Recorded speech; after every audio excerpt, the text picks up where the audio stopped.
Hello friend, আমি মুনমুন হোসেন আর আপনারা দেখছেন আপনাদের প্রিয় চ্যানেল গ্রাফটিং গার্ডেন। দেশ এবং দেশের বাইরে যে যেখান থেকে আজকের এই ভিডিও দেখছেন সবাইকে অনেক অনেক শুভেচ্ছা এবং অভিনন্দন। ফ্রেন্ড, আজকের ভিডিওতে আমি আপনার সাথে শেয়ার করব কুল গাছে ফুল আসার আগে এবং পরে কোন ধরনের পরিচর্যার মাধ্যমে আমরা আমাদের গাছ থেকে আমাদের কাঙ্ক্ষিত ফল আমরা সংগ্রহ করতে পারবো। তাহলে বুঝতে পারছেন কতটা গুরুত্বপূর্ণ একটা ভিডিও এখন আমি আপনার সাথে শেয়ার করতে যাচ্ছি। তাহলে চলুন শুরু করি আজকের মূল ভিডিও। ফ্রেন্ড, কুল আমাদের অতি জনপ্রিয় একটা ফল, আর এই কুল আমরা কিন্তু বর্তমানে অনেকেই বাণিজ্যিকভাবে চাষ করতে আরম্ভ করেছি।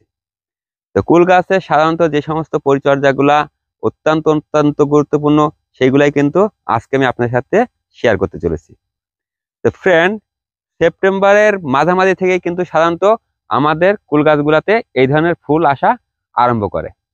আর এই কুল গাছে কিন্তু ফুল একবারে আসে না, দফায় দফায় আসে, যেগুলো আপনারা দেখতে পাচ্ছেন। এই যে দেখতে পাচ্ছেন যে এই যে গুটি, এই যে গুটি আবার ফুল, এইভাবে পর্যায়ক্রমে কিন্তু ফুল আসতেই থাকে এবং তা গুটিতে রূপান্তর হয়। কুল গাছ থেকে পর্যাপ্ত কুল সংগ্রহ করতে হলে অবশ্যই কুল গাছে এরকম ফুল আসার আগে আপনাদেরকে সঠিক মাত্রায় সঠিক নিয়মে সুষম সার ব্যবহার করতে হবে।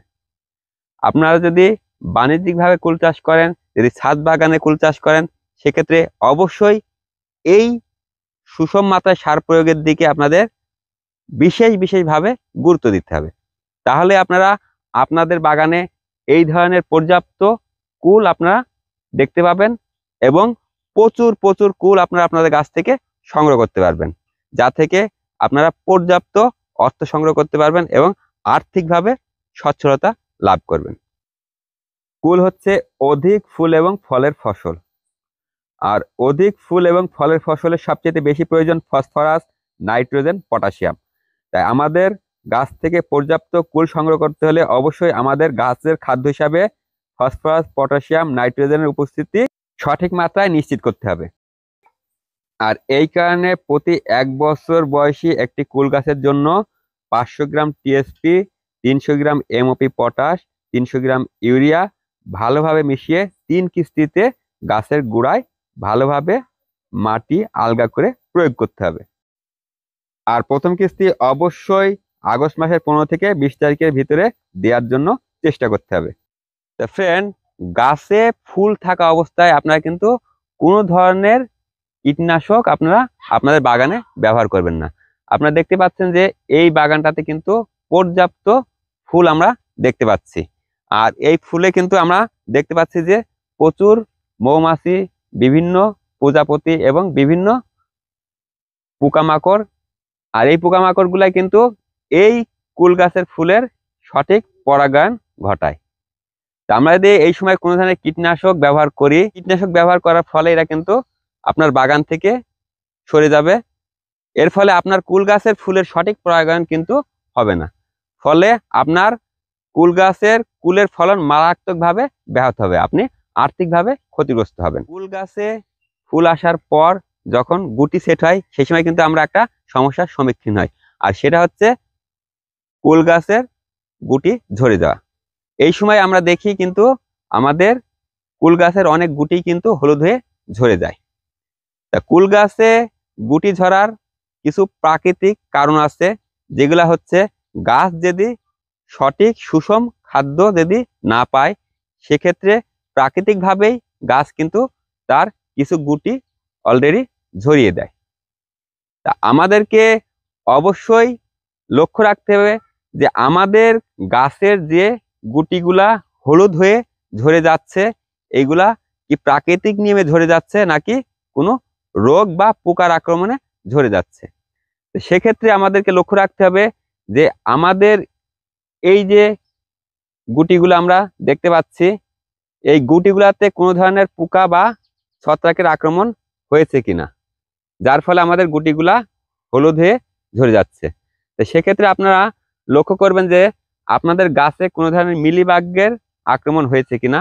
মিলিবাগের আক্রমণ হলে মিলিবাগ সাধারণত এই যে গুটিগুলো আপনারা দেখতে পাচ্ছেন এর বুটায় আক্রমণ করে, রস চুষে নেয়, ফলে হলুদ হয়ে গুটিগুলা ঝরে যায়। আর এছাড়া গুটি সেট হওয়ার সময় গাছে যদি পর্যাপ্ত রসের ঘাটতি হয়, সেক্ষেত্রে কিন্তু প্রচুর গুটি আপনার এই কুল গাছ থেকে ঝরে যাবে। আর অন্যতম একটি কারণ হচ্ছে গাছের ছত্রাকের আক্রমণ। তো ফ্রেন্ড, আমাদের কুল গাছের গুটিগুলা যদি হলুদ হয়ে অতিরিক্ত মাত্রায় ঝরে যায়, সেক্ষেত্রে কিন্তু আমাদেরকে অবশ্যই দ্রুত ব্যবস্থা গ্রহণ করতে হবে। আর সেক্ষেত্রে আমাদেরকে অবশ্যই লক্ষ্য রাখতে হবে যে আমাদের গাছে এখনো ফুল অবশিষ্ট আছে কিনা। ফুল থাকলে কিন্তু কোনো ধরনের কীটনাশক স্প্রে করা যাবে না। এক্ষেত্রে আপনি ছত্রাকনাশক স্প্রে করতে পারবেন।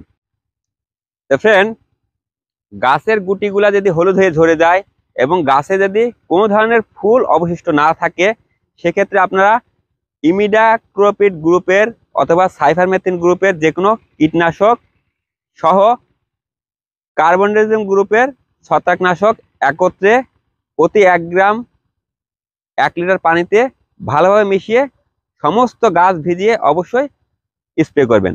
আর এই স্প্রেটা আপনারা চেষ্টা করবেন বিকালবেলায় করার জন্য। আমাদের কুলগুলা যখন এই ধরনের মটর দানার মতো হয়, তখন এর সঠিক বৃদ্ধির জন্য প্রচুর পরিমাণে জিঙ্ক এবং বোরনের প্রয়োজন হয়।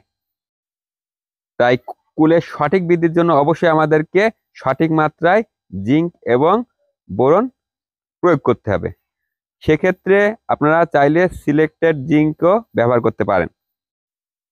সিলেক্টেড জিঙ্ক প্রতি 1 লিটার পানিতে 1/2 গ্রাম, বোরন প্রতি 1 লিটার পানিতে 1.5 গ্রাম ভালোভাবে মিশিয়ে সমস্ত গাছে স্প্রে করবেন। আর এই মাত্রায় 15 দিন অন্তর 2 বার এবং ফল সংগ্রহ করার 15 থেকে 20 দিন আগে একবার স্প্রে করলে ফল সুষ্ঠুভাবে বৃদ্ধি পায়।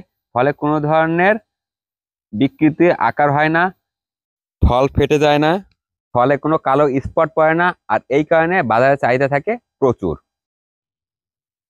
তাহলে ফ্রেন্ড, কুল গাছের সঠিক সার ব্যবস্থাপনা এবং সঠিক পরিচর্যার মাধ্যমে আমরা কিন্তু আমাদের কুল গাছের ফলনকে অত্যন্ত বৃদ্ধি করতে পারি।